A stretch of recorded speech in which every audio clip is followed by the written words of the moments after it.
Hi friends, কেমন আছো তোমরা সবাই? আশা করি সবাই ভালোই আছো। তো আমরা মোটামুটি ঠিকঠাকই আছি। তো এখন আমি পুজো দিচ্ছি। আজকে অনেক দেরি হয়ে গেছে। আগে সাই বাবাকে স্নান করিয়ে নিয়েছি, চরণগুলোকেও মুছে নেব। আর দেখো ফ্রেন্ডস, আমার বাবার জন্য আমি ছোটো একটা আসন এনেছি বাবাকে রাখার জন্য। কেমন হয়েছে তোমরা বলবে। আমার বাবাকে আমি এখন আসনের ভিতরে বসিয়ে দিয়েছি।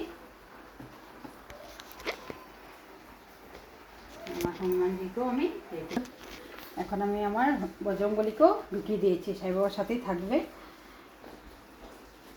এখানে ড্রয়ারও আছে, পাঁচালি রেখেছি, বাবার পাঁচালি। কেমন হয়েছে ফ্রেন্ডস বাবার আসনটা তোমরা বলবে। এখানে বাবার আসনের মধ্যে ড্রয়ারও আছে, কিছু কিছু জিনিসও রাখা যাবে। খুব সুন্দর হয়েছে না ফ্রেন্ডস আসনটা? তোমরা বলবে তো কেমন হয়েছে। ছোটো মোটো আসনটা অনেক সুন্দর হয়েছে।